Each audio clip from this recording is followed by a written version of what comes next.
সুপ্রভাতে আপনাদের সকলকে স্বাগত জানাই। গুরুজনদের আমার প্রণাম জানাই, আর ছোটদের আমার অনেক অনেক অনেক ভালোবাসা জানাই।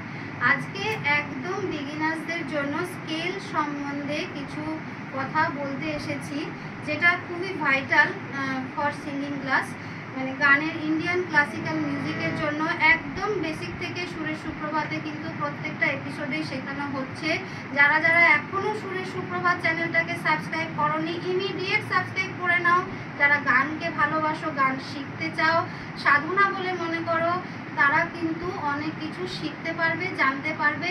এবং আমি যতটুকু জানি ততটুকুই কিন্তু শেখাতে চাইছি বা বলতে চাইছি। যদি কিছু আমারও ভুল ত্রুটি হয়ে থাকে তাহলে ক্ষমা করে দেবেন। আমার থেকেও অনেক গুরুজনেরা আছেন যারা পণ্ডিত মানুষ, যারা অনেক অনেক বেশি জানেন। আমি খুব অল্পই জানি, কিন্তু যতটুকু জানি আমি সেই শিক্ষাটা ওদের মধ্যেও ছড়িয়ে দিতে চাইছি, এবং যারা শিখতে চাও তাদের মধ্যেও ছড়াতে চাইছি। তা আজকে আমি স্কেল সম্বন্ধে বলছি তোমাদেরকে, তোমরাও শেখো এবং তোমরাও শেখো। দেখো, স্কেল কটা হয়? 12টা স্কেল, 12টা স্বর। এই স্কেলের ওপরে যেটা আমি বলছি, কেন 12টা স্বর, আমি আগে আমার পুরোনো একটা এপিসোডে বলেছিলাম 7টা স্বর। কি কি 7টা স্বর? সা রে গা মা পা ধা নি সা, সা নি দা পা মা গা রে সা। তাহলে সা রে গা মা পা ধা নি, এইটা কিন্তু 7টা স্বর। এই 7টা স্বর কিন্তু শুদ্ধ স্বর, আর 5টা কিন্তু কোমল বা বিকৃত স্বর। সেটা কি? দেখো, এই যে সা, আমি জি সাব স্কেলটাই মানে পছন্দ করছি বেশি, কারণ বিগিনার্সদের জন্য জি সাব স্কেলটা খুব ইজি। সাব স্কেলেই তোমাদের দেখাচ্ছি। সা রে গা মা পা ধা নি, এই 7টা স্বর শুদ্ধ, আর বাকি যে 5টা কোমল স্বর বা বিকৃত স্বরও অনেকে বলে থাকেন, সেটা হচ্ছে দেখো, এই যে এটা হচ্ছে কোমল রে। প্রথমে হচ্ছে শুদ্ধ সা, ভালো করে দেখবি, শুদ্ধ সা, তারপর হচ্ছে কোমল রে, তারপরে শুদ্ধ রে। তাহলে শুদ্ধ রের আগে কোমল রে এলো, ঠিক আছে? সা, কোমল রে, শুদ্ধ রে, তারপরে কোমল গা। এটা কি? কোমল গা। তারপরে হচ্ছে শুদ্ধ গা, তারপরে মা। এরপরে কিন্তু হচ্ছে করিমা বা তীব্র মা। আমরা কিন্তু একে কোমল মা বলি না, একে আমরা করিমা বা তীব্র মা বলি। আমি জি সাব স্কেলে কিন্তু দেখাচ্ছি। তারপরে হচ্ছে পা। এই সা এবং পায়ের কিন্তু কোনো কোমল রূপ হয় না।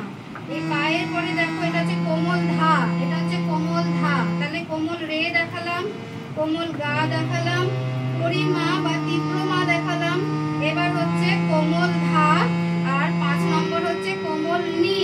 তাহলে 7টা শুদ্ধ স্বর আর 5টা কোমল বা বিকৃত স্বর নিয়ে টোটাল কত স্বর হলো? 12টা স্বর। তাই কিন্তু 12টা স্কেল।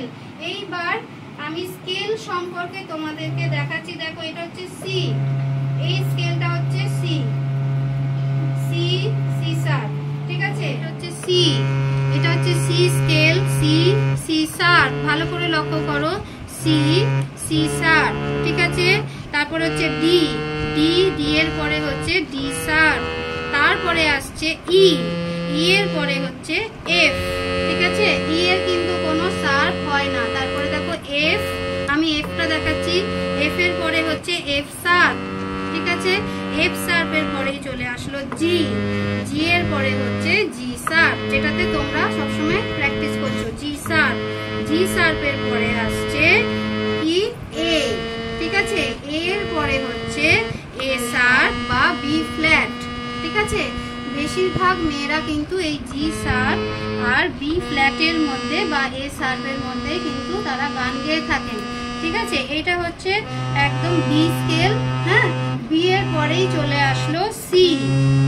ছেলেদের ভয়েস কিন্তু ওইভাবেই তৈরি যে ছেলেরা কিন্তু সি থেকে কিন্তু ওদের সুর হয় কমফোর্টেবল বেশি। এটা হচ্ছে সি, এটা হচ্ছে সি সার, ঠিক আছে? সি সি সার। তারপরে কি আসছে বলো? ডি, ডি ডি সার। তারপরে ই, ই এর পরে হচ্ছে এফ, এফ এর পরে হচ্ছে এফ সার। তারপরে জি জি জি শার্প, ঠিক আছে। দেখো জি শার্পের সা, এটা সা আর এটা কি সা, তাই তো। যখন এই যে আরোহণ অবরোহণ পরে আসছি, এটা তাহলে জি শার্পের। তারপরে এটা কি আসছে তোমার এ, এর পরে আবার এ শার্প বা বি ফ্ল্যাট, তারপরে শুধু বি, তারপরে দেখো বলো সি, আবার দেখো সিতে এলাম, সি, তারপরে সি শার্প, তারপরে বি, বি শার্প, তারপরে আবার ই, এর পরে এফ, এফ, এফ শার্প, জি, জি শার্প, তারপরে জি এর পরে কি বলেছিলাম, এ, এ, এ, এর পরে এ শার্প বা বি ফ্ল্যাট, তারপরে শুধু বি, তারপরে দেখো একদম সি লাস্টে গিয়ে, মানে এই সি থেকে শুরু হলো, এইখানে গিয়ে সি তে শেষ হলো। এবার যেটা দেখো, এটা হচ্ছে মন্দ্র সপ্তক। এই দেখো পাঁচটা যে কালো রিড দেখছো, এগুলোকে বলা হয় শার্প। পাঁচটা দেখো মন্দ্র সপ্তকের পাঁচটা, মধ্য সপ্তকের পাঁচটা, আর তার সপ্তকের পাঁচটা। এটা হচ্ছে মন্দ্র সপ্তক। এই যে রিডগুলো দেখছো, এইগুলো হচ্ছে পুরো মন্দ্র সপ্তকের আওতায় আছে। আমরা যেটা খাদের রেয়াজ বলি, যেরকম দেখো এই যে সা রে ধা পা, এটা খাদের রেয়াজ। এখানে আমরা মন্দ্র সপ্তকের রেয়াজটা খাদের রেয়াজের উপরেই করে থাকি।